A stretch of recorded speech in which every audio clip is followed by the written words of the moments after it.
executive session. I'd like to make a motion to ensure that any official message on behalf of the town and the Board of Trustees is consistent, truthful, and verified.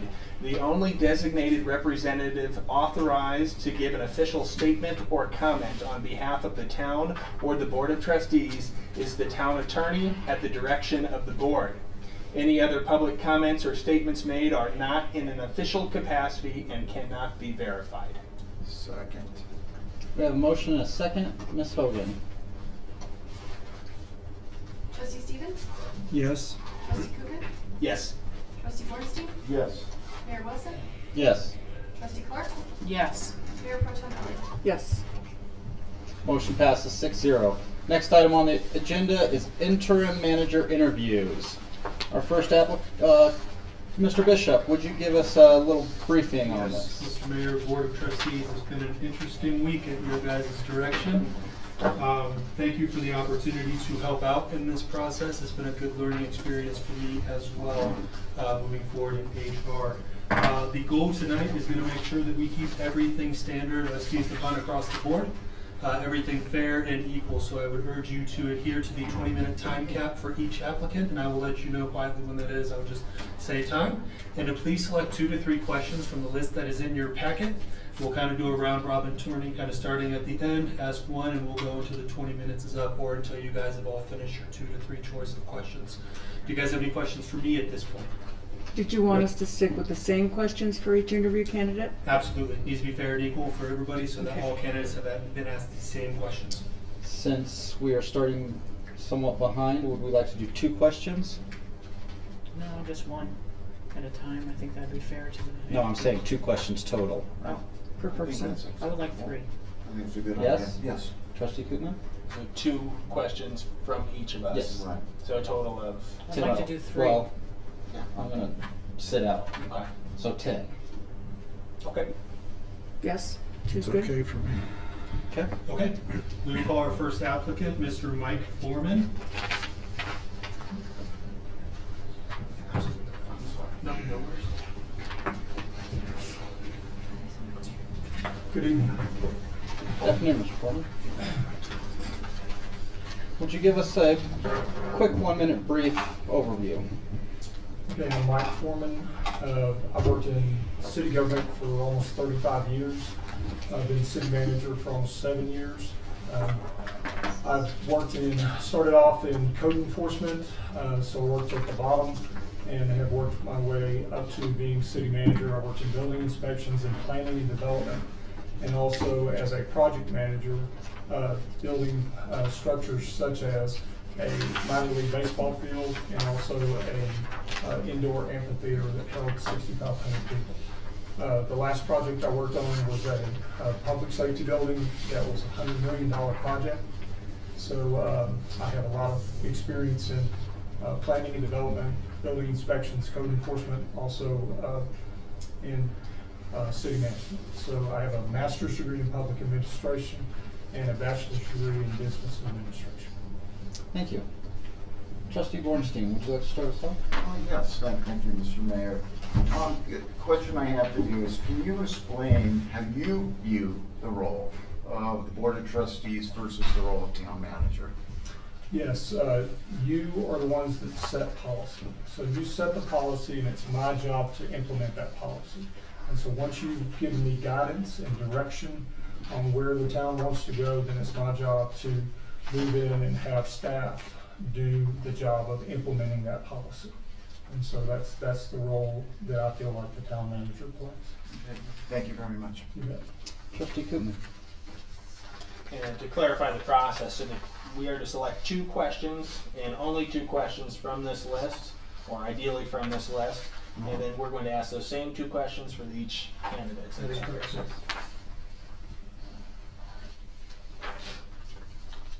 How would you characterize your style of management?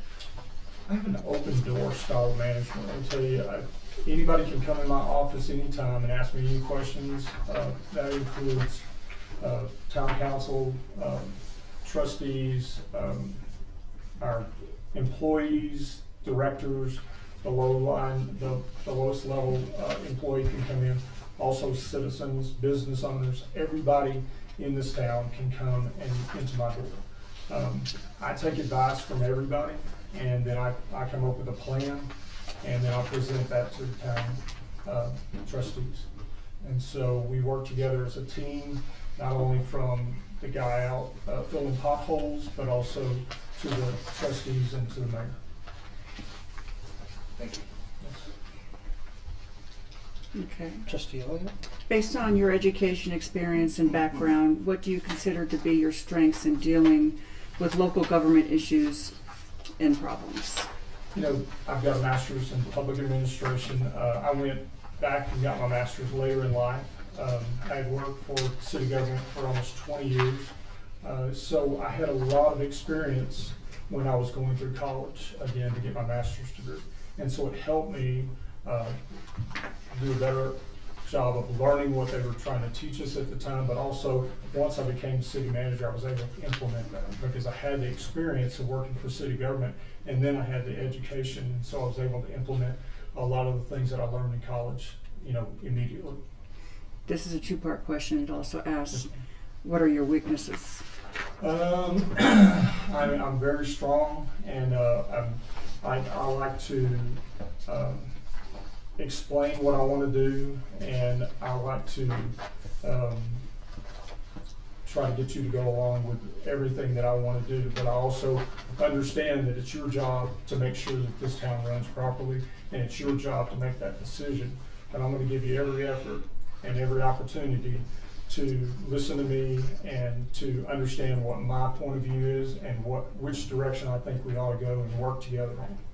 So a lot of times I ask you the same thing over and over again. Can we do this? I think this is a good idea. Okay. And so you have to tell me no. Okay, thank you. Mr. Stevens, or Trustee Stevens? Yeah, dispute mediation and conflict management are key skills for a town manager. So tell us about times when you used these skills and what were the outcome of the situation. Okay, there's several times when you have employees who come in and they're having either an issue with another employee, or they're having an issue with maybe even a trustee or a town councilman, and you have to be the decision maker there.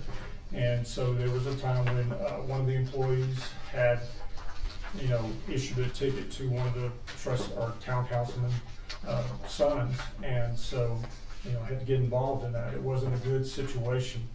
And so we had to stick with the law. I mean, that's the proper thing to do, you know. Just because it's their son doesn't make any difference than if it was my son or one of the citizens' sons. So I had to step in and say, you're doing the right thing to the employee, and I had to counsel the councilman that, you know, this is the right thing and the proper thing to do. Thank you. Trustee Clark? This is a very impressive resume. Thank you. I did want to ask hopefully a good question. Tell us how you would handle an urgent request from an employee for an emergency loan from the general fund. A personal emergency loan from the general fund, or one for his department? No, a personal loan for that employee from the general fund. No, it's an immediate no. That's illegal. And why would you say no? It's illegal. I mean, it's in statute that we can't give money from the general fund to an employee Under any circumstances? under any circumstances. Thank you. Yes, ma'am. Trustee Clark, would you like to go ahead and ask your second question? Okay. Can you tell us how you would handle the discovery of a fake or invalid invoice presented to the treasurer from the department head? I had this happen. We actually got one from the mayor, but it wasn't from him. It was from a fake account that somebody had set up on his email, and they had presented it to us, and it was for some small amount, $3,200. And so normally, that would just, you know, you wouldn't see it. And I thought, why is the mayor asking for $3,200? And so I called him up. He didn't answer.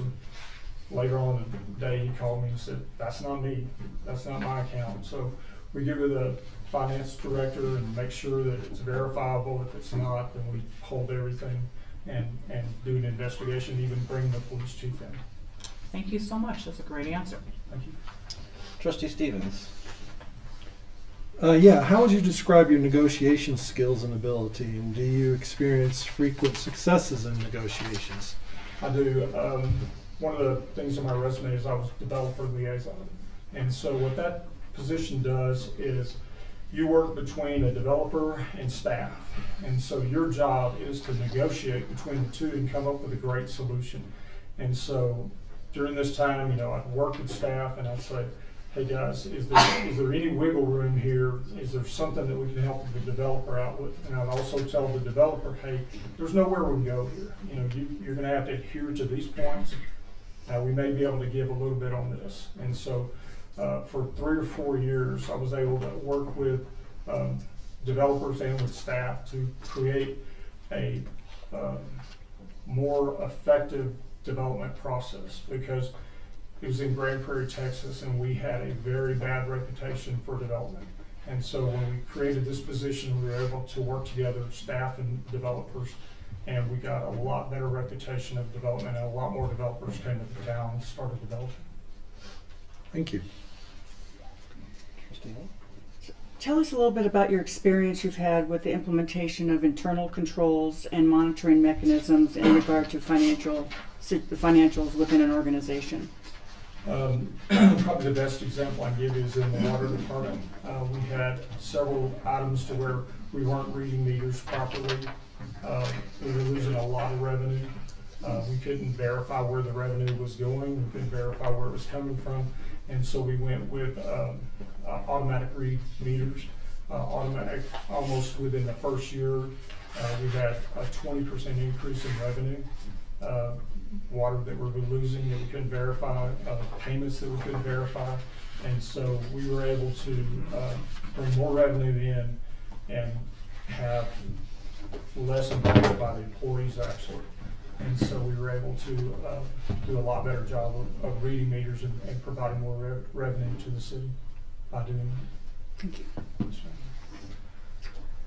Equality amongst the board, equality of information, very important. How do you deal with a situation where 1 or 2 board members were making specific demands, but the board as a whole has not authorized you to take action concerning these demands? I do a really good job of making sure that when I'm communicating, I'm not only communicating, which normally you have a really close relationship with the mayor, but I'm communicating with the entire board. And so if I'm given instructions by 1 or 2, I ensure that they're all on board with that. I may wait to do something until we have another meeting, or if it's necessary, if it's something that needs immediate action, I may call for a special meeting so that I can get everybody on board. One thing that I do like about Colorado is that we can call you and say, hey, what do you think about this? And get a little bit of your opinion and stuff like that, so that I know that if one person's telling me something, by the end of my investigation, I know that everybody's on board with it, or either I know that everybody's not. And so then we have a meeting and say, which direction do you want to go? Thank you. This is a 2-part question. Please detail your plan of action for keeping the Board of Trustees informed on the financial aspects of the town. What we do is normally once a month we give you a statement. We give you a financial statement. We review that with you. It may be quarter, it may be the end of the quarter, it may be the end of the year, or it may be just the end of the month. And we'll give you all 3 of those during the year at the right times. But also, if anything special comes up, say if, hey, all of a sudden we get this bill and it wasn't expected, you didn't know about it, I didn't know about it, we're going to call you up and say, hey, we got this coming in, you need to know about it immediately. We're going to take this action. This is the action I think we need to take. What do you think? And then a part 2, to get a little bit more specific, what information would you report and how frequently? You somewhat addressed that, but what information would you report? It depends on the most important aspect of the information. Is it something that you need to know immediately? I'll call you on the phone. Is it something that can wait a couple hours or whatever? I'll give you an email. Is it something that I can wait till I see you?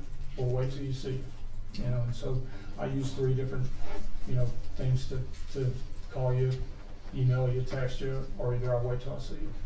Thank you very much. You bet. Thank you, Mr. Foreman. Thank you.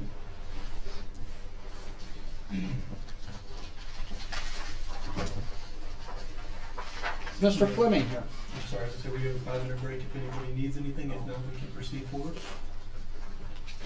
Okay. Mr. Fleming. Mr. Malcolm Fleming? If you don't mind, we can get started early.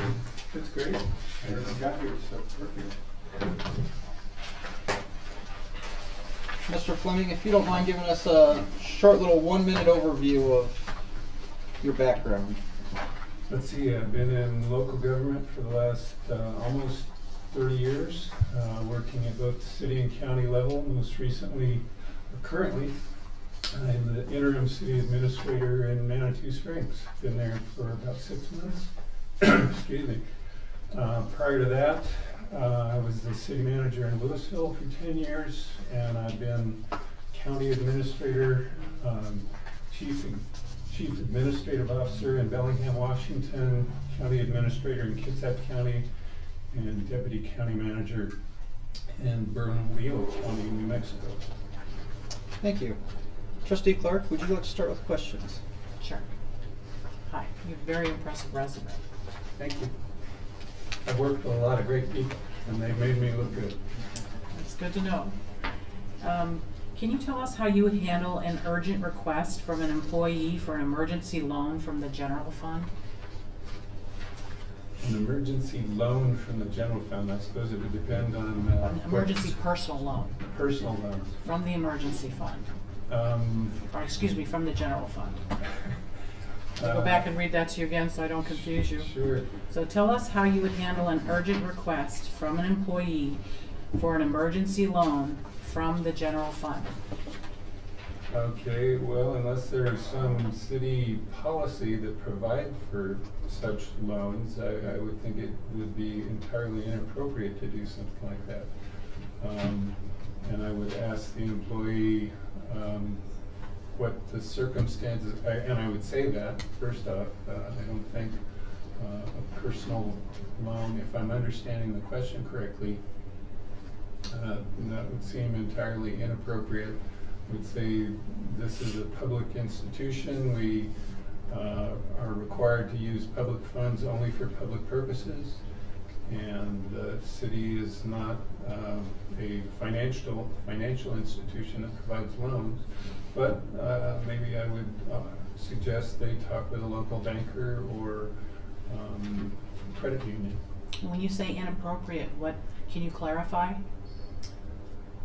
I think, as I suggested, it's a public institution, and public funds should be only used for public purposes, and a personal loan is not such a public purpose. So the Board of Trustees sets the policy on what budgeted funds may be used for. There are certain state requirements, that state and federal requirements that dictate what those funds may be used for, and personal loans is not one of those things. Great answer, thank you. Trustee Stevens? Yes, disputes and dispute mediation and conflict management are key skills for a town manager. Tell us about times when you used these skills and what was the outcome of those situations. Well, I've been involved in lots of negotiations over my career, including about 15 years in a heavily union environment in Washington and New Mexico. I was involved in numerous negotiations that in some cases led up to binding interest arbitration. So it was important to both understand the other side's perspective on things so that you could negotiate carefully and clearly understand what the Board of Trustees, or in that case the Board of County Commissioners, what their perspective was on what was an acceptable settlement. I think it's always important to go into a negotiation understanding what your BATNA is, or best alternative to a negotiated agreement, and understanding at what point it's not worth negotiating anymore, and you can't reach agreement, and you're better off either separating, reaching impasse, letting an arbitrator decide between the two sides' perspectives. Currently, I'm involved in negotiations in Manitou Springs with the Cog Railway and the Anschutz Company, and it's been a very challenging issue because there are people in the community that see the importance of that railway as an iconic, historic sort of fabric of the community, and they're willing to basically give very significant tax concessions to keep the Cog Railway in place. There are others in the community, particularly those that live near the railway, that are heavily impacted by the traffic and the congestion, and they would probably be just as happy to see the Cog Railway gone. So it's a difficult, challenging circumstance where trying to figure out what is that BATNA, or best alternative to a negotiated agreement, looking at it from various people's perspectives. So I've been working closely with the mayor, a former mayor, and the mayor pro tem on crafting a solution that ultimately went to the city council and they approved. And then the community and the Cog Railway Anschutz Company said it was acceptable to them. And there's a group of residents in the community who want to put that issue up to referendum vote. And we're trying to figure out, can we reopen those negotiations to reach a better settlement that's still acceptable to the Cog and somehow gets cuts that finer line between those two different sides. So still a work in progress. Thank you. This is a two-part question. Based on your education, experience, and background, what do you consider to be your strengths in dealing with local government issues and problems, and what are your weaknesses? One of my strengths is, after almost 30 years, I've got a lot of experience. I've dealt with the kinds of issues that most communities struggle with. I've worked through a couple of different recessions and helped the communities cut back expenditures to get them back in line with the revenues that were anticipated over time. I've helped both counties and City of Louisville transition from an annual budgeting process to a biannual budgeting process, which saves a lot of time over the long run. I'm a really good listener. I work well with people throughout the community and with the Board of Trustees and City Council. I'm a good manager of others, and feel like you can talk to just about anybody I've worked with, even some of those who I've worked to transition to other organizations, and ask them if they thought I was a good manager, and I think almost to a person they would say yes, and they were treated fairly, held accountable for their performance. I'm a good coach with people, and through those talents able to help both individuals and the organization achieve very high standards. Weaknesses? Weaknesses. I'm not very good at figuring out how long it takes to do things, so sometimes I get a little too optimistic in my list of things I think I can get done. That's why I worked till past midnight the other night trying to get something ready for the City Council to consider tomorrow night. I've got a long list of things that I'm still delivering on for Manitou Springs, but I think by my very last day, September 7th, I'll have fully delivered on the things that they contractually asked me to do several months ago, and accomplished a lot more. So, but I'm not very good at estimating time, so I really need others to help me with that. Thanks. I'll probably come up with some others, but that's a key one that I struggle with. Somewhat piggybacking on that question, how would you characterize your style of management?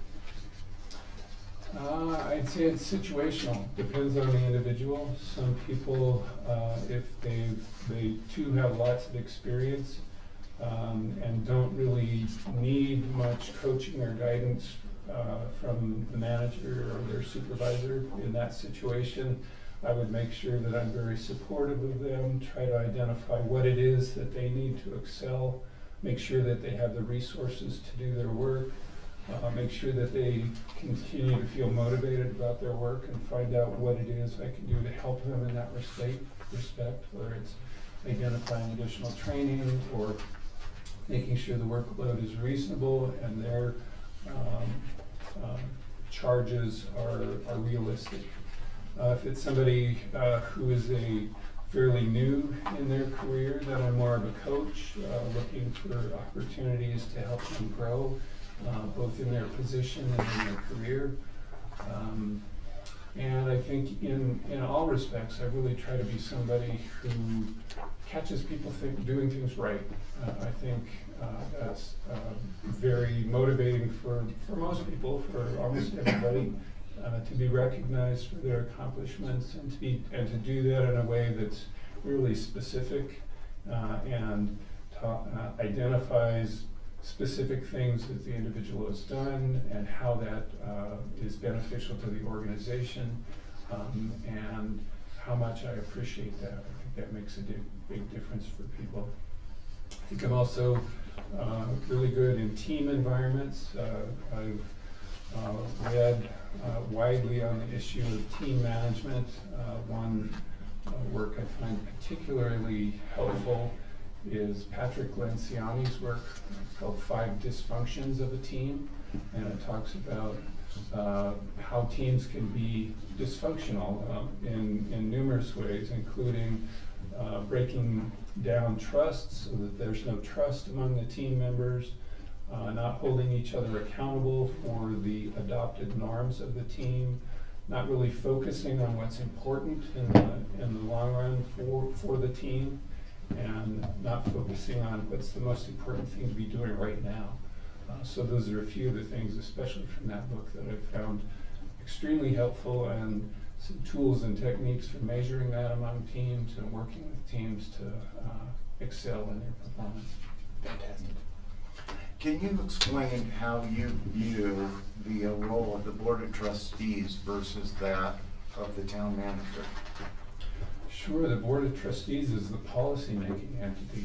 So you are the real connection with the community, and through that connection are as a group, the entity that's establishing the key policies and goals that the community needs to accomplish.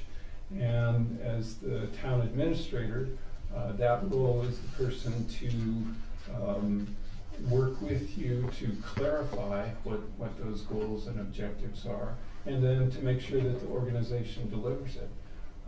So clearly making sure as you pursue your budget for the next year that it clearly articulates what it is you want to accomplish over the period of time you have available.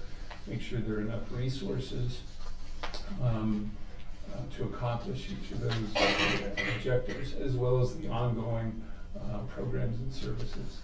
And then make sure that we set clear milestones and measurable accomplishments to be achieved by a certain period of time. And then making sure that the organization delivers on those and provides regular updates to the Board of Trustees so that you never feel like you don't know what's going on, particularly when you get asked a question by residents and constituents. What is it about that, whether it's a construction project or a new building or an ongoing service that may need improvements? You should have the information you need to be able to answer all those questions. So my role as the town administrator's role is to help make sure that you have all that information. Good, thank you very much. Trustee Bornstein, will you ask your second question? Okay. This is a 2-part question. Please detail your plan of action for keeping the Board of Trustees informed on the financial aspects of the town. Well, I assume, actually, in the very brief review I've done so far, it looks like the town's finances are in good order, and your staff and trustees have been keeping things going in the right direction. So I would try to make sure that you have at least quarterly updates of the financial status of the city, if not more frequent, if that's the desire of the Board of Trustees, so that you know current trends in the revenues, that the key sources of revenue for the city. So we'll be providing regular updates on that, at least a monthly or a quarterly, but at least quarterly, but perhaps monthly.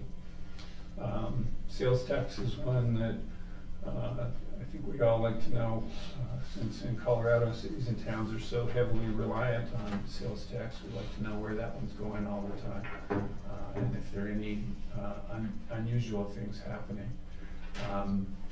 So that would be certainly in the interim role, and to make sure that we provided updated information, and that it's presented in a format that's easy to understand. It seems like things right now are pretty straightforward, but I might make some fine-tuning suggestions on how to present that information so you can very quickly grasp what's going on. So to get a little bit more specific, what information would you report? And specific to that, you touch base on frequency. Okay. Sales tax revenue would be one specifically. Not quite sure how your enterprise funds, to what extent they are in good shape, and your water resources. I don't know if you're under a drought scenario here or not, so I'd be making sure that you have information on the status of the enterprise funds, water, wastewater, those funds. Property tax really isn't much of an issue, since that really happens only as payments come in 2 times per year. So, and those are have already been done for the most part this year. So primarily it would be focusing on sales tax revenue and fee revenue, development revenue, development impact fees particularly. I know you've got a lot of growth going on in the city, so that would likely be one, particularly if they're large projects that are paying significant impact fees. That can be an important source of revenue. Thank you very much. Equality amongst the board, equality of information, very important. I'll stress that with every candidate here. How do you deal with a situation where 1 or 2 board members were making specific demands, but the board as a whole has not authorized you to take action concerning these demands? Well, I think that making sure that everybody has the same information. So if it's 2 people coming to me and saying, we need to do this, I'd say, well, have you talked with your colleagues, and do you believe there's enough support to go forward with putting something on the agenda for the next meeting, so that the entire board can weigh in on the proposal. Certainly if there's only 2 members pushing for something, and the board as a whole has not taken action on that or authorized some sort of action on it, then I would want to make sure that the entire board had an opportunity to weigh in on that before going forward. Thank you. So tell us about your experience you've had in regards to implementing internal controls and monitoring mechanisms related to the financials of a town or an organization. Okay. Well, at I guess a high level perspective, in Louisville, we actually completely changed out what is known as the ERP, the Enterprise Resource Platform or Planning System. It's basically the entire financial accounting system for the city, as well as the development permitting module and the human resources module. Implementing, we developed changes to the chart of accounts that the accounting system is based on, to make the entire system ultimately providing information that was more user-friendly to the city council and to residents. and easier, ultimately, it took some getting there, easier to administer for city staff. So I'm not quite sure I'm addressing your question in terms of implementing accounting procedures. Maybe you could repeat the question for me if you would. Sure. You did answer. You gave me one aspect of what you've done, but tell us about your experiences you have had in implementation of internal controls and monitoring mechanisms in regard to the financials within an organization or within the town. Okay. Well, the new ERP system was part of that. In addition to that, we developed specific goals and measures for each program area in the city. We divided the budget up into 10 different program areas, and each one of those had anywhere from 3 to 5 sub-program areas, and we adopted performance measures, in some cases literally dozens for each sub-program area. And then we monitored those over time and had regular reports to the city council. Okay, thanks. Ron. Yeah. How would you describe your negotiation style, and do you experience frequent success in those negotiations? I'm going to stop us right there because of time. So thank you, and we will move on. All right. Thank you. Thank you. Thank you very much. Mr. Wells.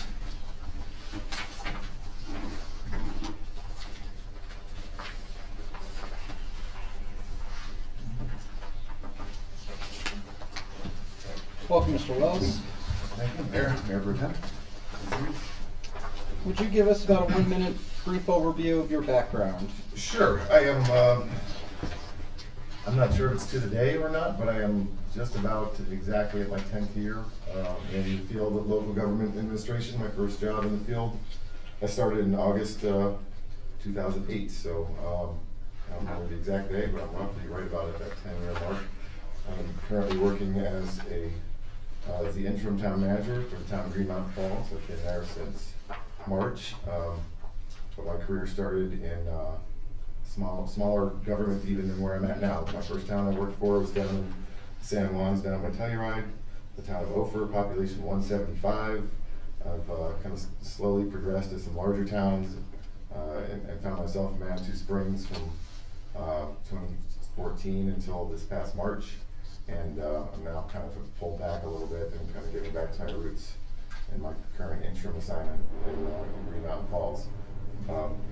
The full 10 years I've been in the profession, I've operated at the chief administrative level. So my first position in local government was as town manager, and that's what I've been doing for the full 10 years in this career. Okay, thank you. Trustee Clark, would you like to start again? Sure. Great resume. I have assistance from HR Green, to be fair. Can you tell us how you would handle an urgent request from an employee for an emergency loan from the general fund? A personal loan? I think that's a quick and easy question to answer. That's not something that I would even remotely entertain, I suppose. In terms of local governments being a source for personal lending, that's just simply not something that my professional development has taught me would be something remotely acceptable, I suppose. So that's, I would convey that in a very simple and concise way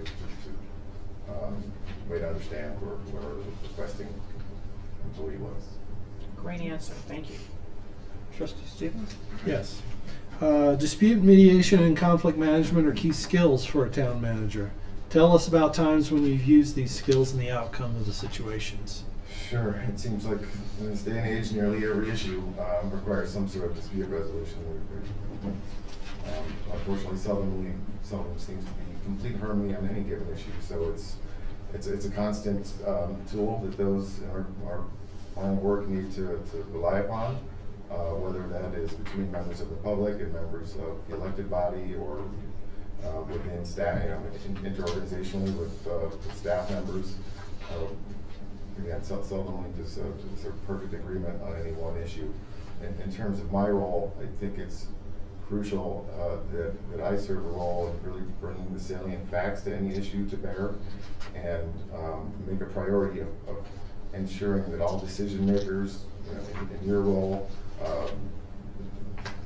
staff level folks are digging up the facts that are relevant to their perspective, and that the people in the public, perhaps more importantly than anyone, truly understand what the reality is at play, whether it's dollars and cents or applicable law or budgetary circumstance, and making sure that everyone is working not just from the same set of facts, but the relevant facts. And I think when you create that environment, then dispute resolution, there's still going to be disputes, but it's at least going to be based on, I think, what the reasonable variables are at play. So that's very much how I see my role.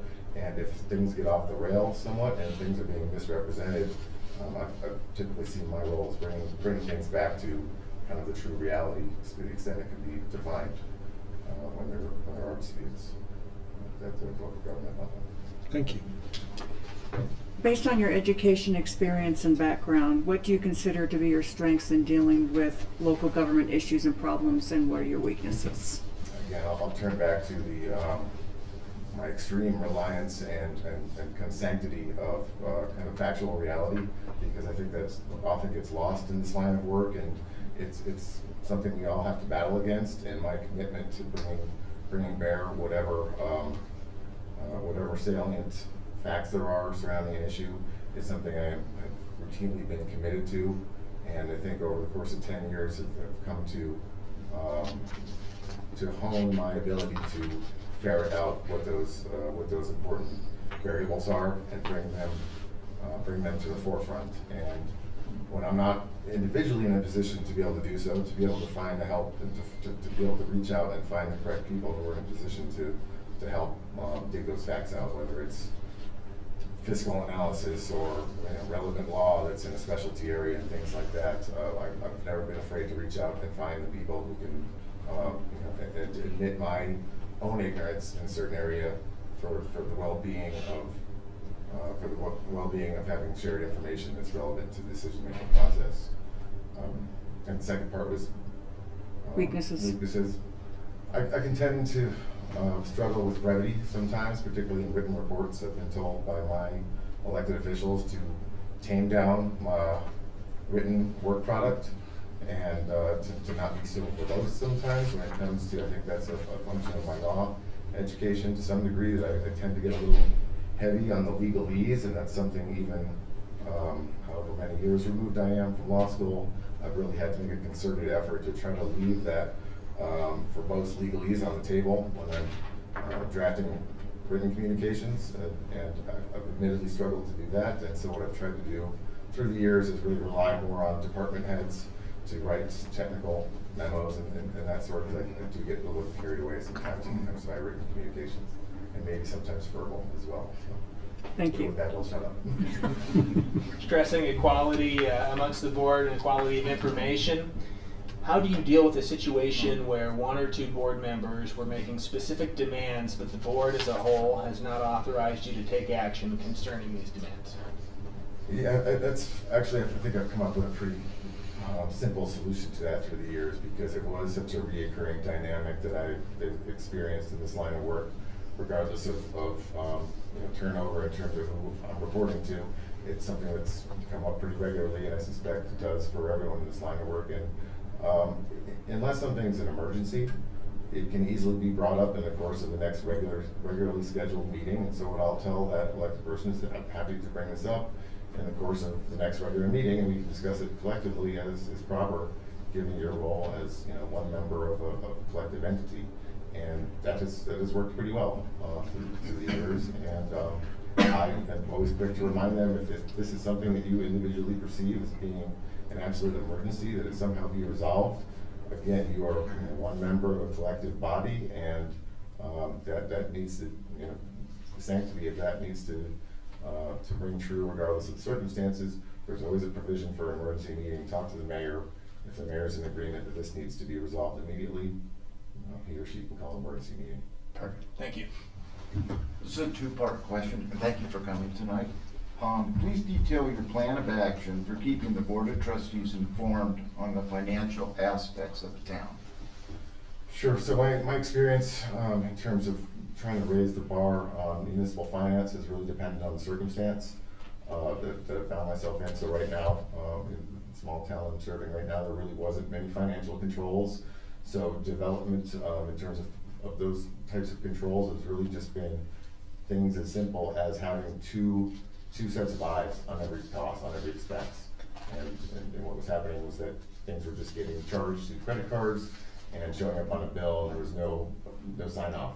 The town is just still experimenting with the council mayor form of government, or sorry, the council manager form of government, and hasn't had anyone in that chief administrative position before. And so my serving that role kind of is a new addition to the organization, is allowing for some internal financial controls in the form of having one person actually incur the cost and someone at another level approve it. And that's a very simple thing, but it's pretty profound given that there was nothing to that effect in place before I got there. So from that very simple kind of baseline approach to more complex things that we've done in Manitou Springs, for instance, in terms of the budgeting process overall, was to basically implement a system where every department had to submit an annual budget request with some very detailed information that wasn't happening previously, and to routinely justify whatever expenses were ultimately approved in the final budgeting process, to justify those throughout the year and revisit those departmentally. And you're about to address that somewhat. And so that's been a process that's been going on in Manitou Springs for quite some time.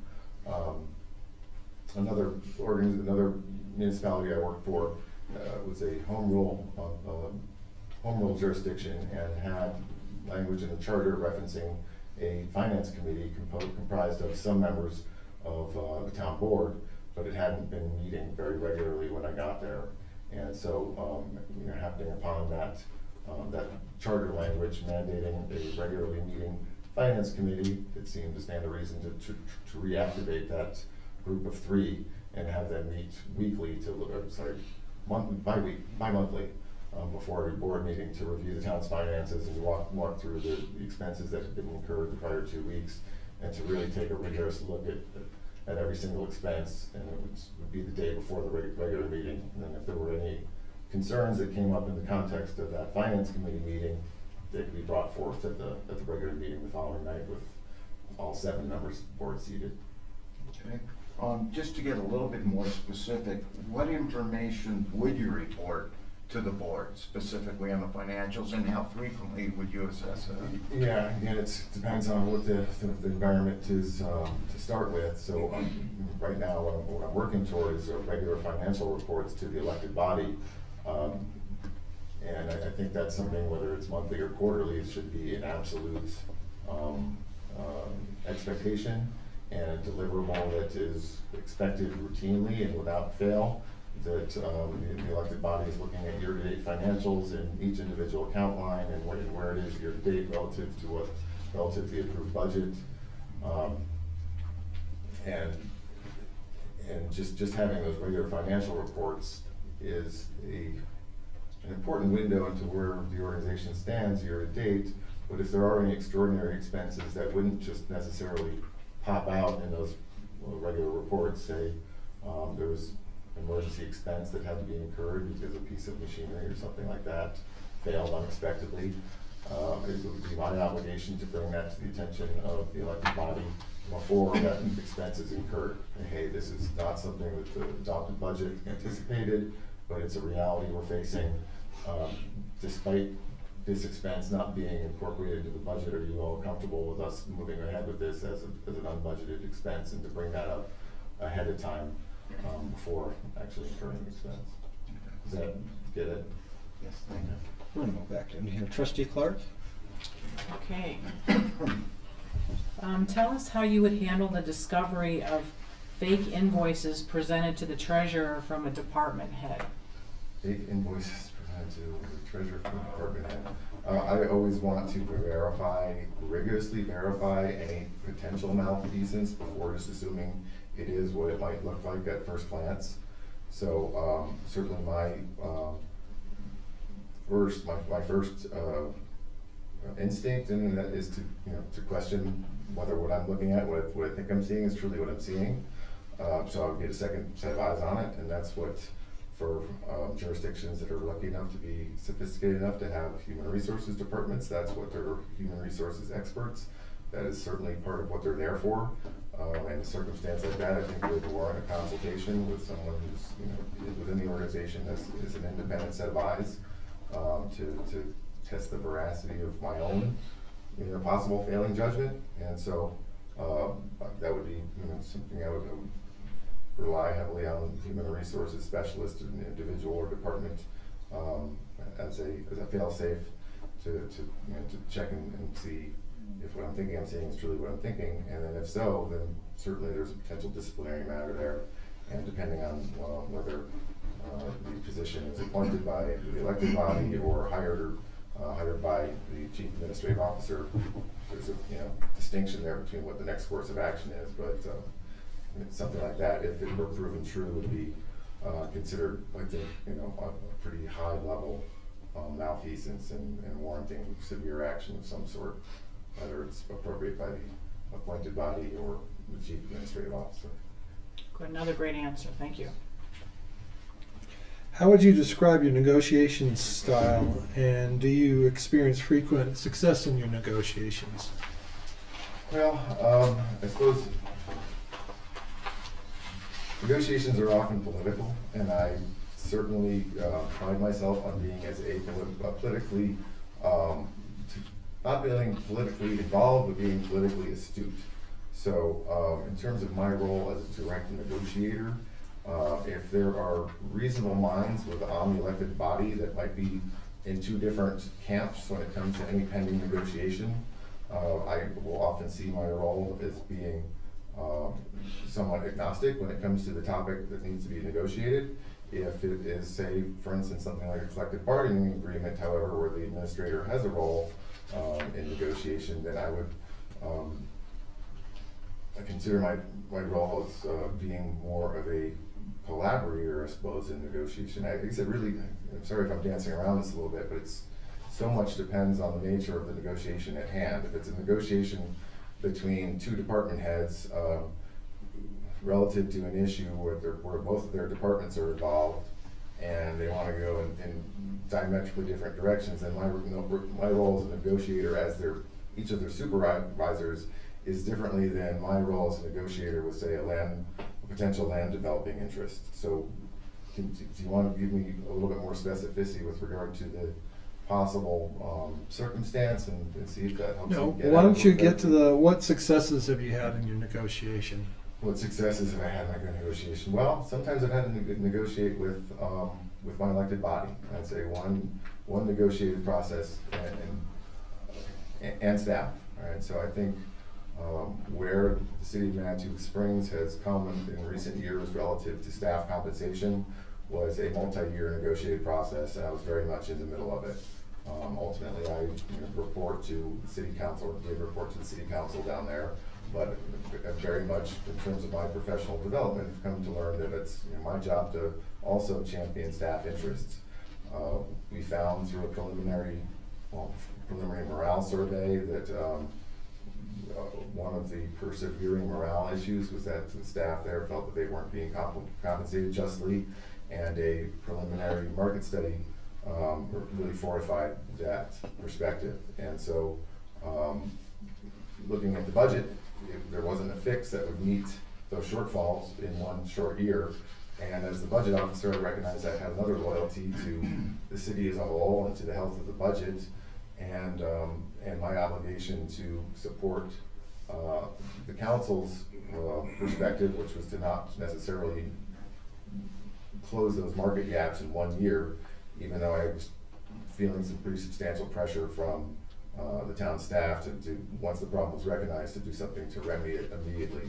So my approach there was to take a measured approach, and one which was reasonable, I think, to all parties concerned and to the city as a whole, which was to take a 4-year approach to closing those gaps and giving people some salary equity on a regional basis. It wasn't necessarily what made the staff happy. It was a painful thing for the council to have to go through somewhat politically, because they had to satisfy what seemed to some were just a small faction of people within the community, which were just staff, and what good was that to relative to other needs within the city.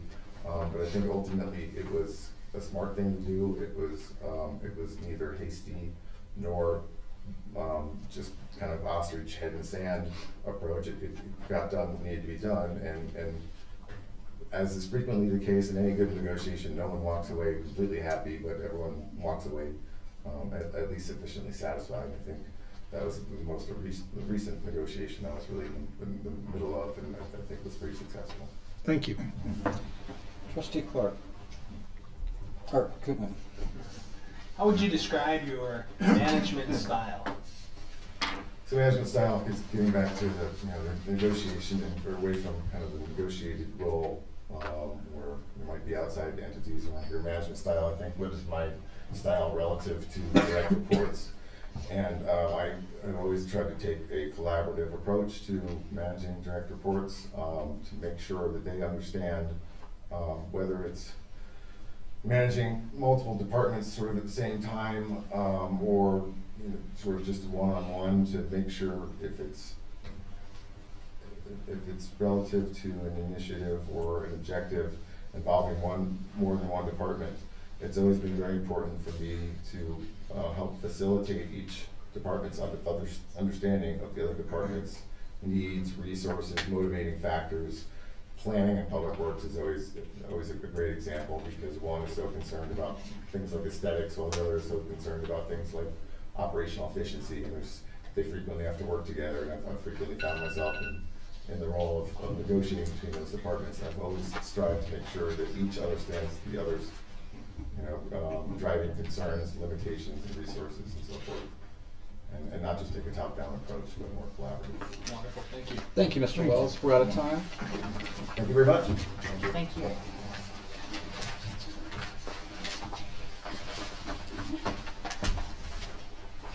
Mr. Sutherland.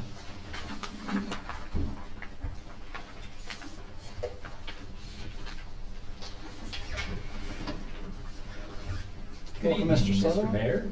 Board, pleasure to be back in your facility again. Can you give us a 1-minute overview of your background and experience? Well, being of my age, it's hard to put it into one minute, but after a 10-year career as a professional skier, I decided I'd better go back to college, finish my education, and finished out business management, and then went into a Master's of Public Administration program. Was working for a regional airport, and the important aspect for a regional airport was to have the designation AAE, which is Accredited Airport Executive. It was then considered the PhD of airport management, so I shifted from MBA to that. Over the years, I have served in public works and planning departments. I have served twice as CEO and president of small private corporations that I helped start. One which still exists, and I serve as the chairman of the board on that one. I have had extensive experience as airport manager and in airport management. Worked for City of Grand Junction, Mesa County, and most recently 12 years as the Director of Public Works and Emergency Operations Center for the town of Parker, Colorado. I retired from that position in October of 2016, was recruited by HR Green companies, and have been working for HR Green since March of 2017 as the Municipal Services Manager. Thank you. Trustee Elliott, will you start us off? Sure. So based on your experience, education, and background, what do you consider to be your strengths in dealing with local government issues and problems, and what are your weaknesses? Well, my strength probably is that I've seen it from both sides. I have sat on your side of the dais, served as city council member in City of Grand Junction. But prior to that, spent a good bit of time both in the private sector and in local government. I think my strength is that I've seen a lot of what can go right and a lot of what can go wrong. The way I ended up being on city council was because the county and the city were suing each other. The elected officials would not talk to each other anymore, and it was going nowhere. There was a vacancy, and I was appointed for a 4-month period and then encouraged to run. The first step was to act as a mediator between the county and the city and to get both parties to agree to drop the lawsuits. And then we established an approach for how to work out our differences. It was mostly over annexation issues and squabbles between the city and the county. So experience is certainly a strong point. Weakness is, well, there are probably more than one, but my biggest weakness is I don't want to let go of issues sometimes, and there have been times when I did not want to delegate when I really should have. I felt like to get it done right, I needed to do it myself, and obviously you can't always do that and get the job done that you need to do. Thank you. Trustee Bornstein? Oh, thank you for coming again. Can you explain your view on how you perceive the Board of Trustees versus that of Town Manager?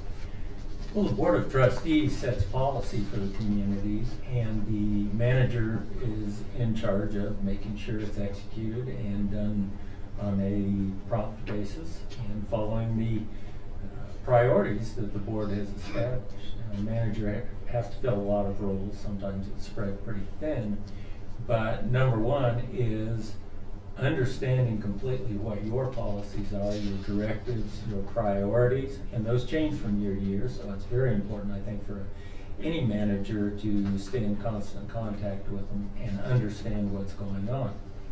Obviously, working for a board of 6 or 7 people, you do not work for one individual, and so you have to keep that in mind.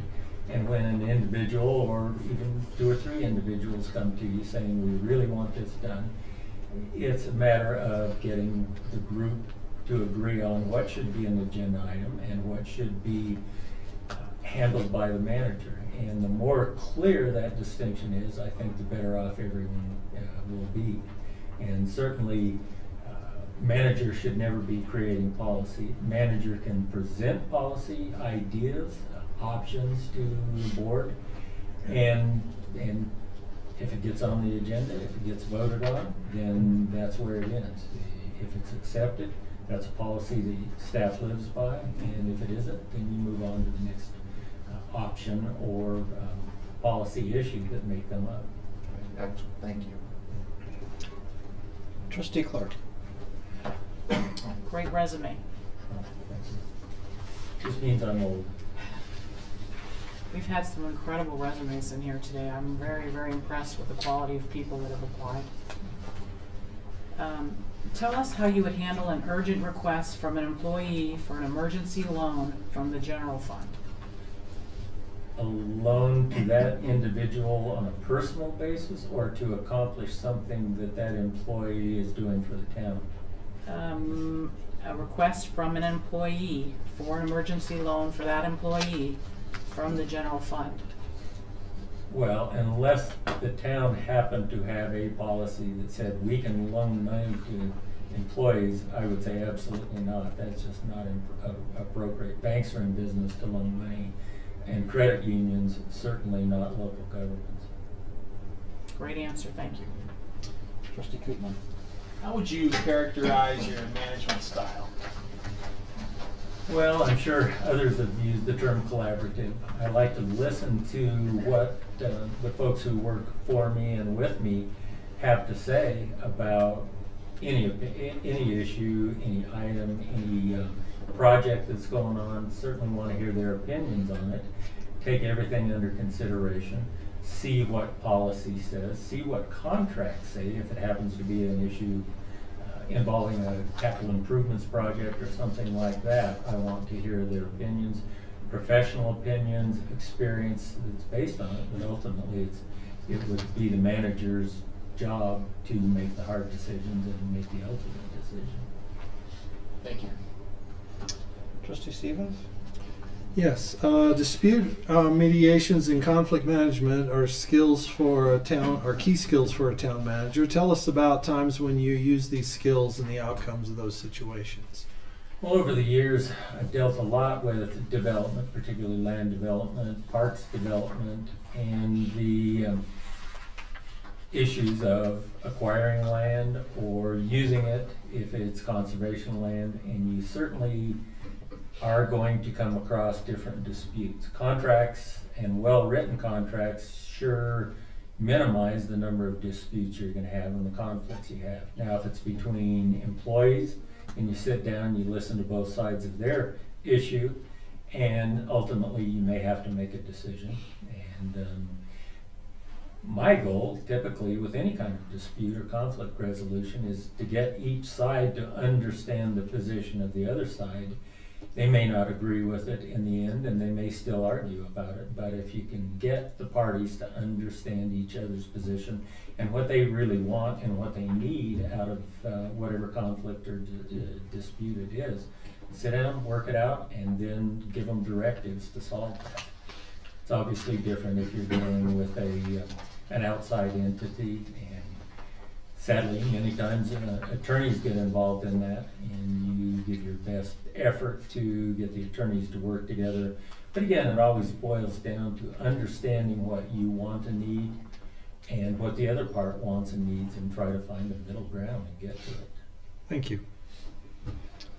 Trustee Elliott? Tell us a little bit about your experience that you've had with implementation of internal controls for the financials for a town or an organization. Well, I think the first step is to ensure that everybody has a clear understanding of what their jobs are with regard to any kind of financial controls. Is there an allowance for a line employee to spend any money without authority? Are they carrying purchasing cards on a day-to-day basis? If so, is there a very clear-cut policy related to purchasing from that aspect? Does the manager have a certain amount up to which the manager can make decisions, as long as it's already in a budget? I think that makes some sense. In my case, as a director in the last position, I could make decisions up to and including $50,000. Anything above that, the town or city manager had authority. In our case, it was up to $100,000. But we reported regularly, we as directors or we in administration, reported everything we were spending above a certain amount. And that's an agreement that the board and the manager needs to have, preferably in a policy again, or a very clear written directive to anyone in management or a director position, and follow those. You don't make exceptions to it. If something is an emergency, you get either with the mayor to discuss it, find out if it's of significant importance to the elected officials. Ultimately, it's all of your decisions whether something comes to the point of a hearing or a staff presentation before you. But the more clear cut you make things, and certainly we don't have to reinvent that wheel. There are plenty of good policies existing. ICMA, CML, CCMA, Colorado or City County Management Association. They're examples for virtually every policy you could ever need, and it's a matter of finding them, establishing, making sure all of your staff understands what it is, and sadly, sometimes you have to explain to them what the discipline may be if they don't follow it. And certainly the leaders have to follow the discipline and follow the policies clearly. There can't be any exceptions to that, in my opinion. Thank you. Trustee Winston? Can you share for us a detailed plan of action for the Board of Trustees relative to the financial status of the town? Well, if I were selected for this position, first thing I would want to do is take a close look at the end-of-year financials for 2017. How did the budget come out? What were the comparisons of actuals to what was budgeted? I'd want to look at what the 2018 budget looks like for every department and every capital project, and have a very clear understanding of where we stand with each of those funds. I would want to see what the hiring plan has been proposed for 2018, and where do we stand on that? Because I suspect the staff has maybe not been authorized to complete the hiring that each department may have been approved for. See where that status is, because I think from that aspect, and it's all very heavily financially based, whether you hire or you don't hire. But if your staff is waiting to get the help they need, or being denied the opportunity to get the people hired, I think that can hurt the organizational very, very much. I suspect that you all are about to start your budget process for 2019 if you haven't already. And I would like to understand clearly what that process has been in the past. I heard Jason mention a finance committee. I think that's usually a very good idea, unless a board sort of delegates too much power to 2 people or however many people you have on a finance committee. But I think it's a very good way with 2 trustees and a manager and perhaps finance director or the treasurer to sit down, really have a good handle on that. You're always going to have competition among departments on how that money gets spent. But I think the budget process is very critical, and the sooner you can start, sooner expectations of what the revenues will be for the coming year. You know, you never have a crystal ball, but sit down, determine what that is, and work from that point. And a part 2 to this, what information specifically, key areas, would you report to the board relative to the financials, and how frequently would you propose? Well, I would say any contracts that are being signed, that assumes that the manager has some authority to sign contracts up to a certain price. I would report that every month for the prior month, depending on what the timing is and how quickly you can pull that together. And it may be a 2-month lag, but I would hope that you could do it monthly to really keep a close eye on any capital expenditures, whether it's small or large.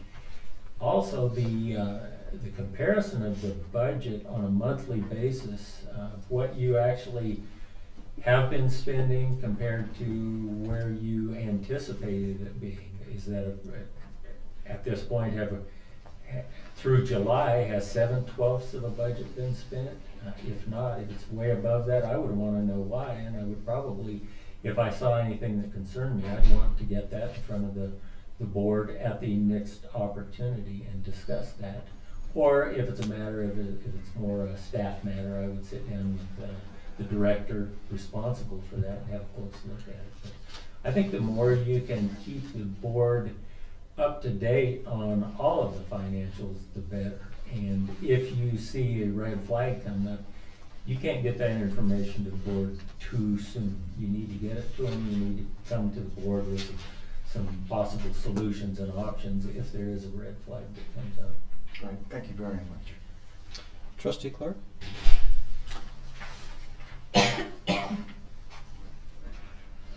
Tell us how you would handle the discovery of fake invoices presented to the treasurer from a department head. I would not take that very kindly. I think if you have a department head that is willing to do that, then it's probably concealing other issues that go on. Either that person is not trustworthy, that person had someone under them that was trying to pull a fast one, and if they were covering up for them, I would want to get to the bottom of that. And truthfully, if it truly is a fake invoice, there would be some serious discipline fairly rapidly on that. Great answer, thank you. Trustee Koopman? Is there anybody else with any other questions? You more or less answered my second question, so for Okay. the sake of time, if Elliot or Stevens has. Trustee Stevens? Okay. How do you describe your negotiation skill, and do you experience frequent success in your negotiations? I think I have.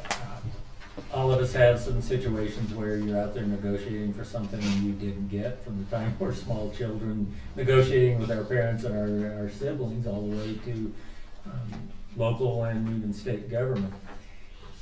I kind of referenced this earlier. I think it's really important to go into it knowing exactly what you want and exactly what you need. And I don't mean myself personally, I mean that if I'm negotiating on behalf of the town of Monument, what do we want and what do we need? What are we willing to give up? And to the best of my ability, always find out what the other party wants and needs. Because if you understand that, then you can identify what the middle ground is, and you can work quicker to get to that middle ground. I referenced how I ended up on the city council of Grand Junction. It was because I had worked with both parties, had served on both city and county master planning, and as an airport authority, we had two sponsors. One was the city and the county. They were fighting, couldn't get along, they were suing each other, and I was brought in simply because I had a good relationship with elected officials on both sides. First success was getting both sides to agree to drop the lawsuits, and it was over a sewer treatment plant that was involved in annexations. The city was not allowing people to annex unless they went on the sewer system. For example, city thought no properties below 5 acres should have septic. County thought, well, down to 2, and that battle ensued. Well, I had nowhere to go but up because it was so bad between those two entities. Got the lawsuit stopped, and we laid out a plan. And I won't take all the credit. We had a great city manager. He was a mentor to me, and then ultimately when he worked for our council, I still trusted him. He and I really got together and we worked out what was supposed to be a 12-month plan of negotiation between the city and the county. It ended up taking 19 months to get it done, but it turned out to be a very good success. We redrew boundaries where we all agreed annexation made good sense.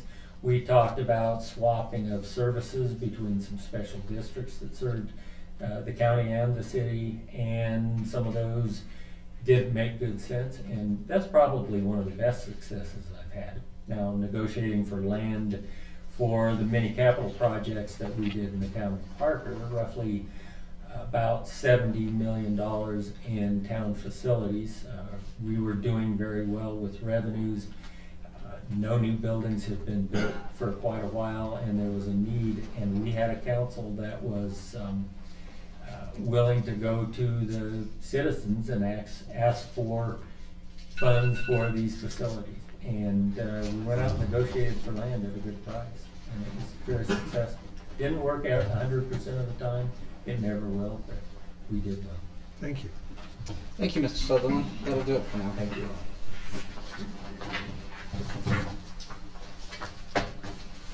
Mr. Carmel? Mr. Mayor, just stepped out for a moment, if you'll excuse us for just a moment.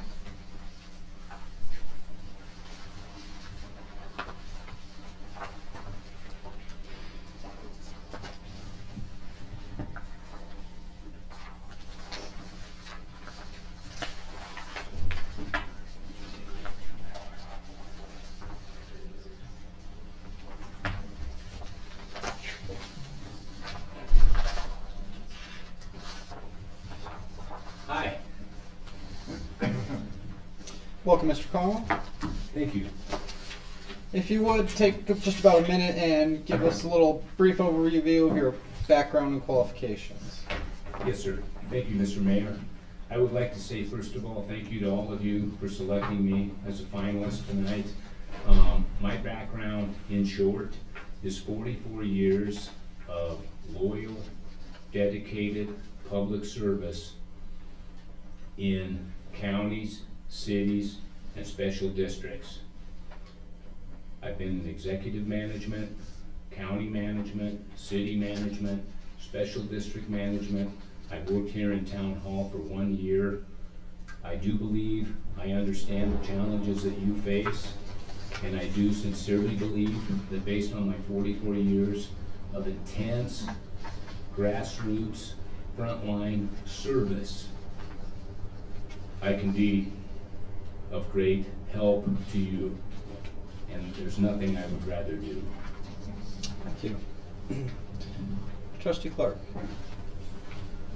Great resume. Can you tell us how you would handle an urgent request from an employee for an emergency loan from the general fund? Well, of course, I would refer to the policies of the town, and if you're speaking about an emergency loan from town funds to an individual employee for the employee's personal use, if I understand the question correctly, Yes, that'd be correct. I would deny that on its face. And I have to be honest with you, based on my experience here, working in town hall, employed by the Triview Metro District, there is one unique characteristic of the system in the town of Monument that I think is most unique in terms of the cities, counties, and the highest standards of organization, and that is that the town treasurer, according to the town charter, reports directly to the town trustees, not to the manager. Okay, there's standards that exist in city and county international management where the manager is also personally and professionally responsible on the financial side, that would be able to control, or if you would, make a decision at a management level to address that question that you asked. But in fairness to all concerned, and in respect of, as I answered, looking at your policies first, there's a higher law, if you will, than just the policies that you may pass, and that is the charter itself. And so the manager, the way it stands right now with the town of Monument, may or may not even receive that request for that loan. By all rights, in accordance with the proper laws and ordinances in your charter, that request could go directly to the town treasurer, and it may or may not be within the manager's purview to make a decision. But based on the question, I would reject that on its face unless there was a policy of the trustees directing otherwise. And if I may just comment on that very briefly, I have found that in order to achieve the highest levels of quality and customer service and frankly fiscal responsibility for the taxpayers' funds in the public sector in terms of customer service, that it's important to look at the system. Because oftentimes, and I believe this is the case here, you have good people in a bad system and you'll get bad results. I remember when I was hired by the Triview Metro Board, and I was honored because it was chaos in 2010. I remember the difficulty that the town of Monument had when they stepped in under the intergovernmental agreement to, in effect, manage the Triview Metro District. And so they had a difficult transition in the management, their financial people, pretty much no staff at all at Triview. Town of Monument really stepped up. When I came, I believe that ushered in, for the 1 year that I was here, probably one of the greatest eras of intergovernmental cooperation that existed. And I would say this, because I've been in your system, I've seen the people that have come and gone, and I've seen, and I do know people that are still here. And this is my system's theory of quality and customer service in the public sector. Same in the private sector, harder to do in the public sector. Is that, again, if you put good people in a bad system, you get bad results. And that is something that is your policy It is the charter, and I know that when I was here, it was a challenge for the town manager, expressed to me numerous times that they don't have control, if you will, financial control, management control on the finances of the town. And so that's between the treasurer and the trustees. I had a great working relationship with the town trustee, with the town treasurer, town manager, and we really did create, I think, highly effective resolution to big problems that we were facing. The town of Monument declared that Triview was on the brink of bankruptcy. They were nearing default on the Colorado Water Resources Power Development Authority loan. In default, technically hadn't paid to the developer for the water loan. I helped resolve those issues. This community, the town of Monument, is the regulator. You are the authority. You are the ones that issued the charter known as the service plan for Triview. And it was really an honor for me to work within those systems during that time of chaos and to be able to accomplish breakthrough growth and development that really enabled new taxpayers to come at a time of depression, recession, 2010. It is interesting to note, and there's a lot to be proud of, I think, for what happened, because Monument with Triview, and you had to approve, it was Sanctuary Point and the Vistas apartment complexes, okay? Those had to be approved. And that literally pulled Triview out of bankruptcy because it brought a lot of new taxpayers and it increased the tax base. And when you do that, that means that new growth pays its own way and you're not in effect sticking it to all the existing taxpayers, because frankly, Triview Metropolitan District, and I have a great history and knowledge of Title 32 special districts, was one of the first major metro districts in the state of Colorado. And we've heard it said before in government, sometimes government makes horrible deals. Well, that was early on. Horrible deals were made, and it cost Triview a lot of money. But the town and Triview got through that.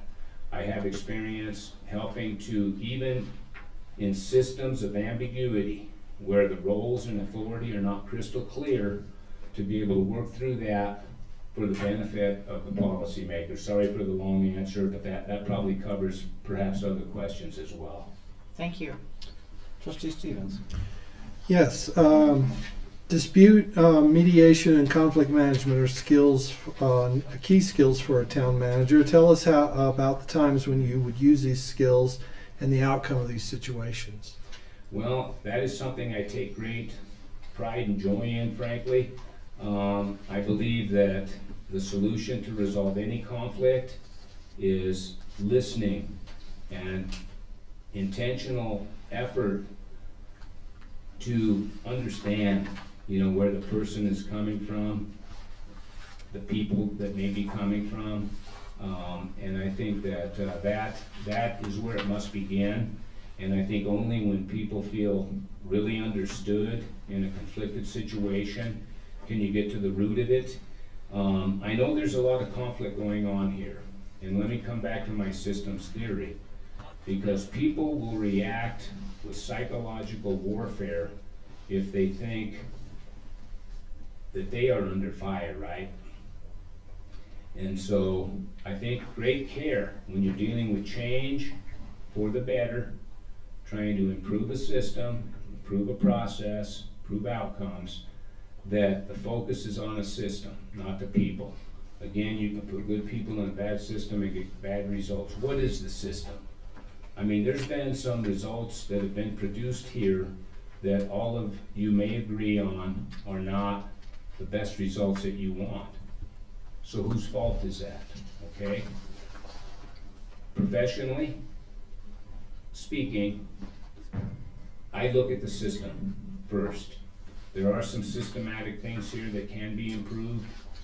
That's what I would look at focusing on. And I think that takes the target off people's back, and it enables people to open up and be honest and feel safe, and to be able to then collaborate, innovate, and improve the process.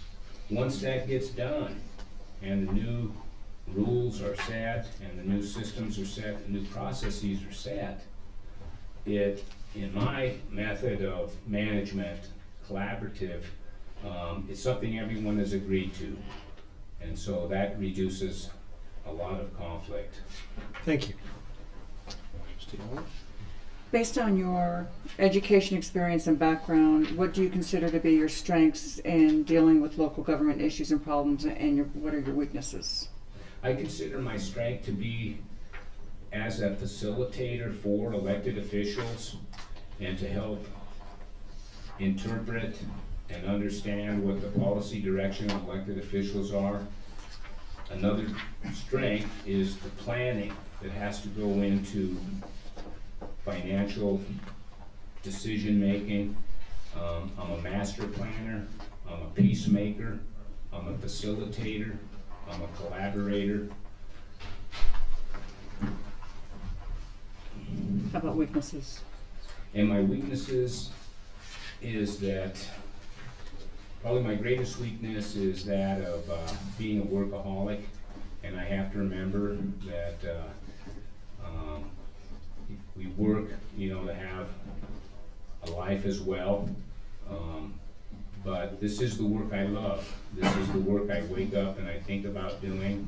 It's a work I know how to do. I started in this work at age 18, and it does come somewhat naturally to me. And so I have to be careful with my time management, but I have learned, good time management skills, as a result. And the good thing is my wife supports me, so. Thank you. Trustee Freeman. Equality amongst board members, quality of information, very important. How do you deal with a situation where one or two board members were making specific demands, but the board as a whole has not authorized you to take action concerning those demands? Now, is that demands for information or demands for work? Could be all. Could be demands for an action item, could be demands for information, could be... Without the knowledge of the other board members? Is that it too? Correct. That's not how I operate. I operate in total transparency, open communication. I believe that all board members should have all information at all time. And that's my job, that's the job of a good manager, is to provide you with the information, to provide you with the options. I think one of the things I do professionally is strategic planning. And there's a lot of options out there when you look at strengths, weaknesses, threats, opportunities. There's tremendous opportunities. I would help you hone down on your priority setting, through all of that. And nothing would make me more uncomfortable, than participating in end runs. I consider it an act of disloyalty around any of you. When I became the county administrator for Pueblo County, I had worked there for 25 years already, and had served as county engineer, public works director, several critical roles, ran 11 departments, parks and rec, resolved a lot of conflicts, Trustee Stevens, and I remember very well, because there was 3 county commissioners, of course. If there was always, for the first 25 years of my employment, 2 against 1, 2 commissioners against 1. When I got hired as county administrator, I recommended, and the commissioners love this idea, I would recommend it here, administrative work session to go through even minutia until it was clear what you wanted to see, what you didn't want to see, and to take that direction. And after I was hired, for my 8 years as county administrator, there was 2 votes that were 2-1, and everything was 3-all, and that's because the elected officials were given the time and the opportunity to work through issues together and reach their own consensus, develop their own priorities, clarify their goals, and the result was a very stable operation. And that was during a wonderful time of development in Pueblo County, when our historic Riverwalk project, a lot of great things happened. And so that's how I would approach that. Thank you. Trustee Bornstein? Can you please explain how you view the role of Board of Trustees versus that of the town manager? Yes, sir. That's an excellent question, and I view it as a very distinct set of roles. I think the most important thing for organizations and the people in organizations is to have very clear roles and very clear goals. The role of the Board of Elected Trustees is leadership. The role of your manager is management, and there is a huge difference. I follow and I teach and I practice the Covey 7 Habits of Highly Effective People, and it's up to the board to have the leadership, vision, and direction to start with step 1 and to decide if you want to be proactive. I know there's been a lot that's been reactive, but just starting by being proactive, the next step is the leadership step, beginning with the end in mind. What legacy do you want to leave? What vision do you have? What is the vision of the community that you serve? That's what I do. I facilitate that. I get you the information in a very efficient way and help you make decisions that you hopefully will feel so confident that your community is behind you and you've established what they call a vision community. America was established around the principle of a vision and a buy-in from the vision community. That's how great communities are run. The third habit, the third principle is management. That's where you put first things first. You hone down as leaders your policy and goal direction. You give that to the manager, and it's the manager's job to put first things first and make sure that the direction of the elected officials is being followed so the vision can be realized. And that's how I practice that. And so there's those two distinct roles. The manager is the leader of the work team. I found, and that's one reason I rose through the ranks of the county and everything that I did, because I was able to explain to my coworkers, listen, this is for our county commissioners, this is for our city council, this is the decision of the elected officials. That's a great way to motivate people, you know, because your employees, I sincerely believe, want to please you, they want to please your residents here, but they do need a team leader. But the distinction is the team leader simply manages and implements the priorities of the leadership, and that's you. Thank you very much. Thank you. Trustee Clark? Can you tell us how you would handle the discovery of fake invoices presented to the treasurer from a department head? How I would handle the discovery of fake invoices? Presented to the treasurer from a department head. Well, the first thing I would do would be do an internal investigation, and if it was determined that fake invoices were submitted, then immediate action and immediate accountability would be taken, including, you know, forensic auditing, anything else to make sure that that one incident was not the first and only incident, to make sure that that never happens. And so that would be dealt with very swiftly. That is a felony, and there should be strong internal financial controls in place that would never happen in the first place if there's a system that would prevent that way upstream. Thank you, good answer. You're welcome. Trustee Stevens? Well, time's up. Mr. Carmel?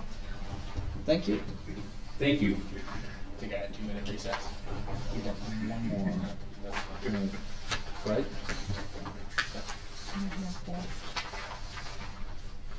Mr. Wolf?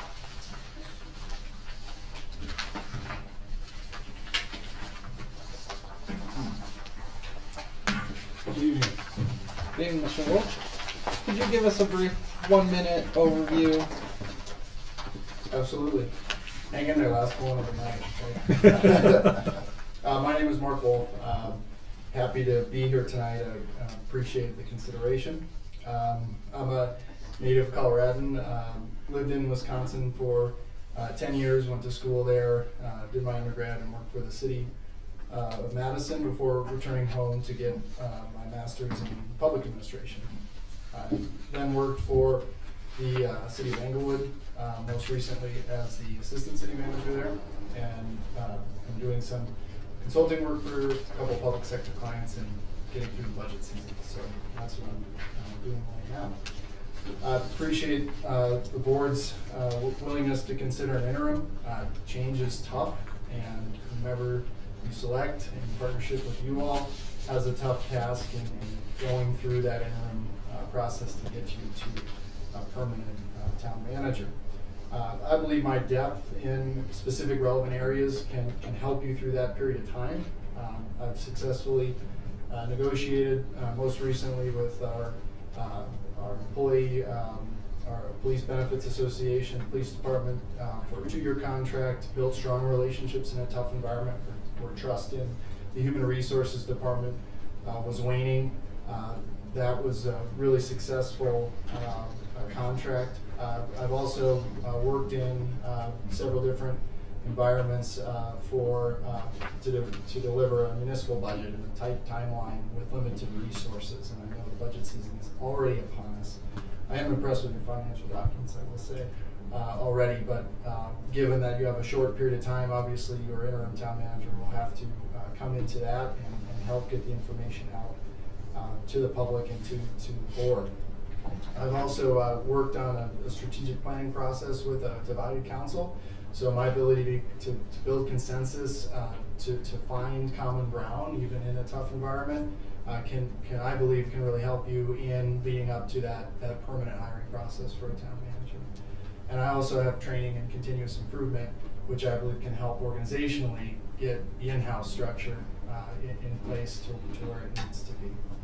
I believe my role is to transition this organization through the board to get you to the point to hire a manager, a full-time town manager, to reestablish trust in some areas, to get you to that November election, get you filled out, and ultimately, hopefully, hand over a product that you feel proud of, that we work together on.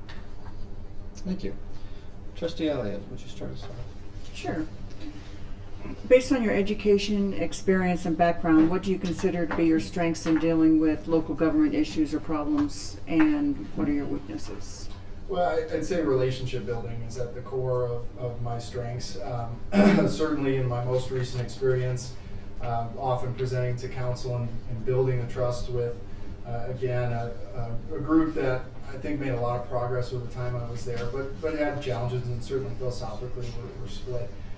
In Madison, there were 20 council members. So certainly in working on any projects or programs, I was developing a lot of new programs in Madison. So that's a lot of relationship building to make sure you have 11 ultimately, but build greater consensus. I also managed a couple different committees, and so 3 different council members on each of them. So relationship building, and I think anybody, any electeds, any staff members that I've worked with would speak to the strong ability to build those and maintain those relationships over time. I also love this stuff. I love the public sector. Local government specifically has been my background. Weaknesses, certainly I'd say I don't have the length of experience as some of my great colleagues have expressed. So I think it's important to combat that by saying you don't know what you don't know. You're not going to make up answers. Certainly we have a great, what have been alluded to, networks of CML, et cetera, that can provide some of that. But I think that knowing that you don't know everything is important to combat that. And ultimately, I think, while that may not be good in the longer term, I think in the short term, we'd be able to overcome that. Thank you. Trustee Kidman? Equality amongst board members, equality of information, very important. How do you deal with a situation where one or two board members were making specific demands or requests, but the board as a whole has not authorized you to take action concerning these demands? Well, I think it's really important that clear parameters are established at the beginning of our relationship. So if you were to hire me as your interim town manager, I'd want to have an open discussion right away about how are we communicating? Is that through the mayor only? Do I have the ability to communicate individually with each of you? At what point, what's the process for getting an action item or a discussion item on an agenda? All of that stuff needs to be established at the beginning, so we're not guessing and making up what the roles are over time.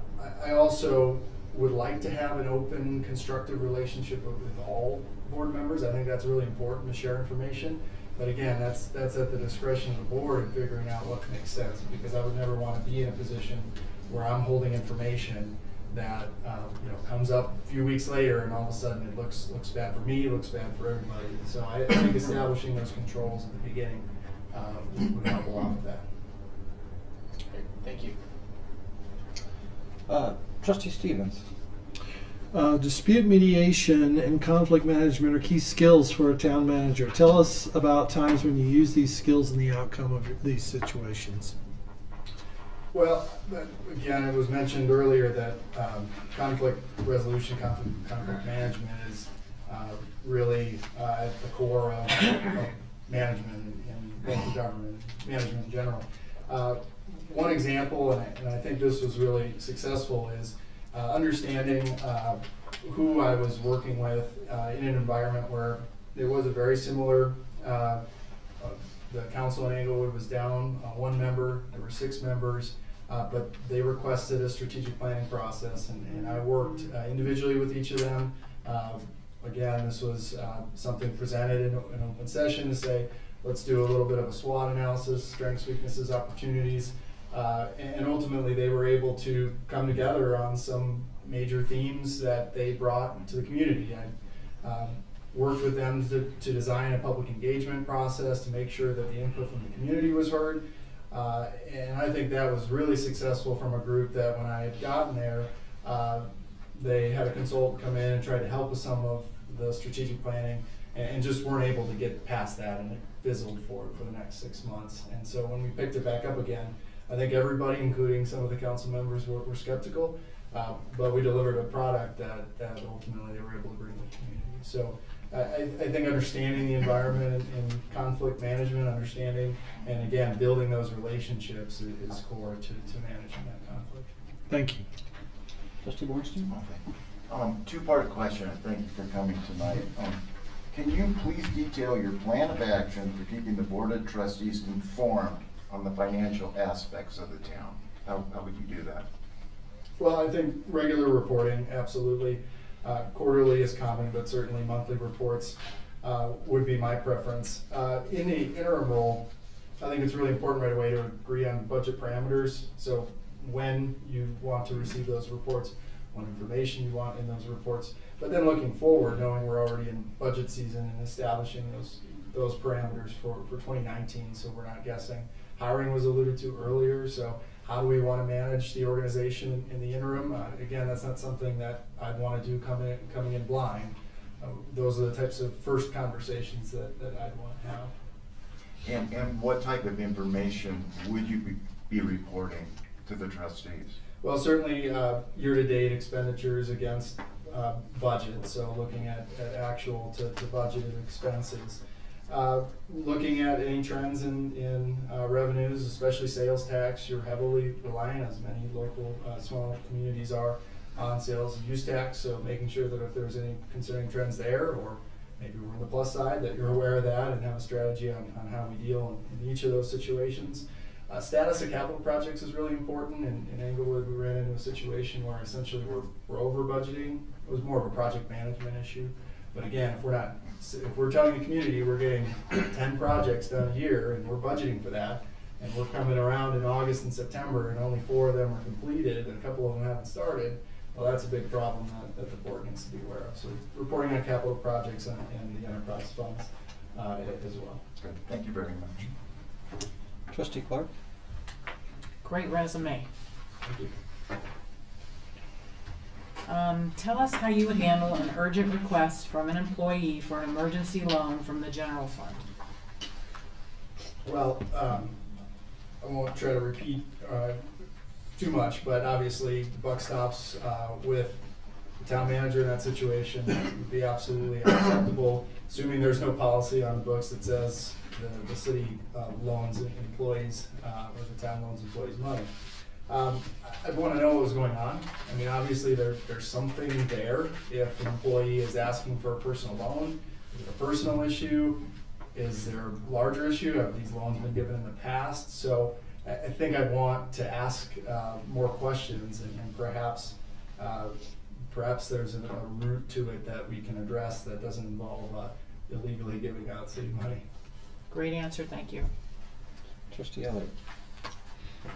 Tell us about your experiences that you've had as it relates to implementation of internal controls and monitoring mechanisms for the financials in prior towns or organizations. So in Englewood, I went through a process of moving to a new financial software system. A previous candidate did something similar. In that process and going through and switching over all of our financials, we realized we had some procurement policy issues, and it's really just inconsistency in how those procurement policies were applied across the organization. Different departments doing different things. And so I led a process improvement across procurement, which was a massive effort.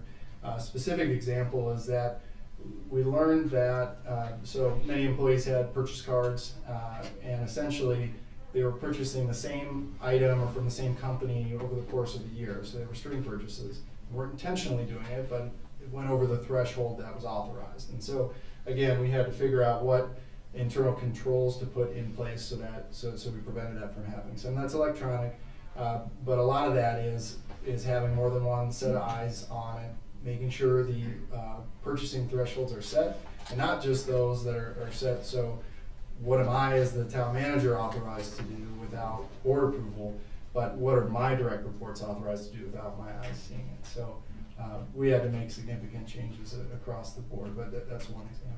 Thank you. Trustee Coogan. How would you characterize your management style? I would define it in two words.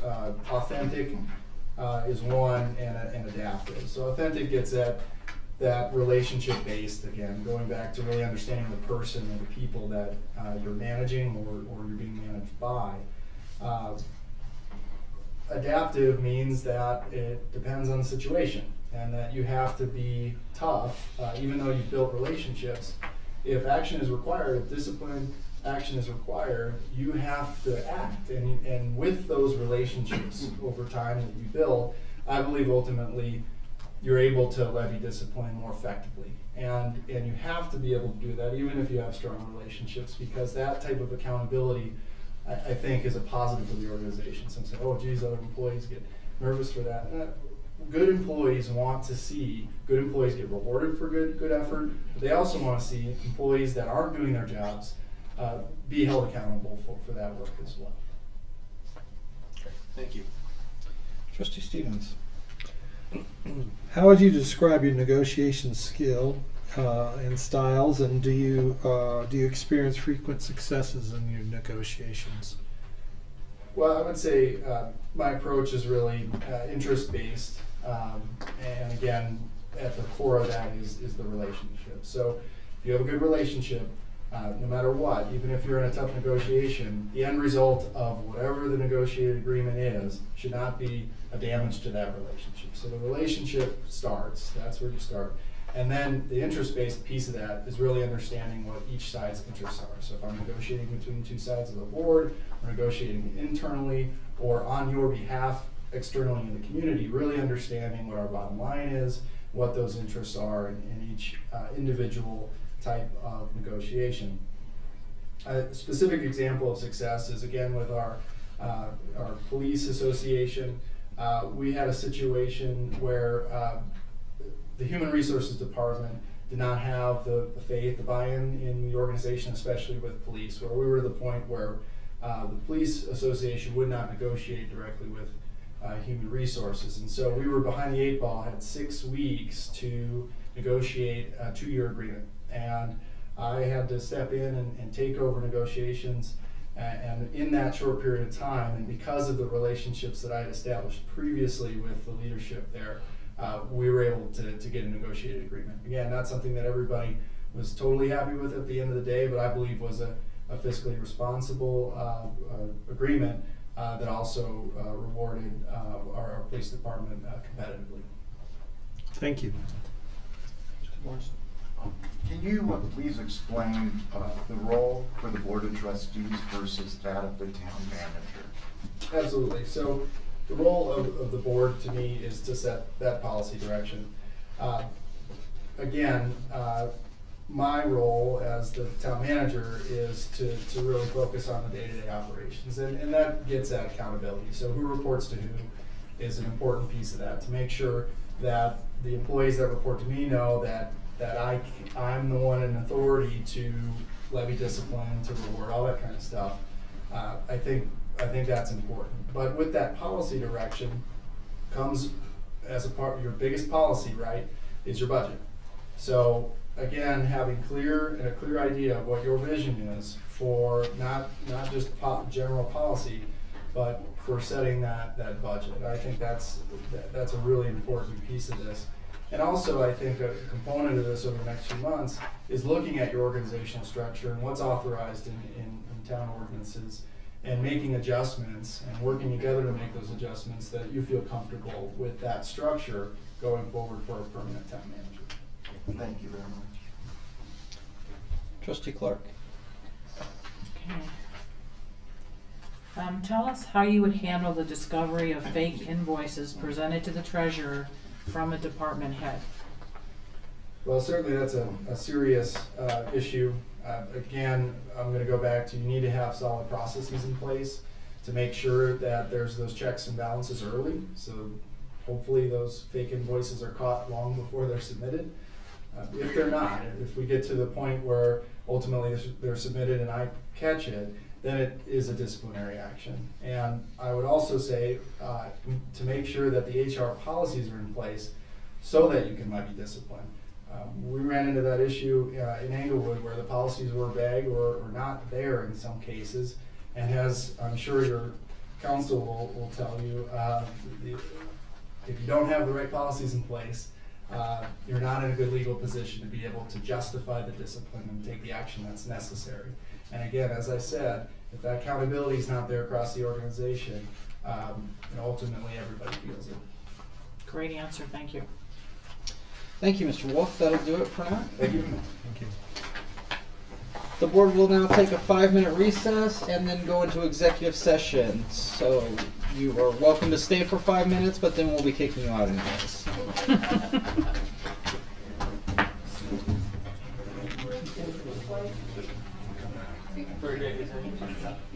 We'll do it when we come back.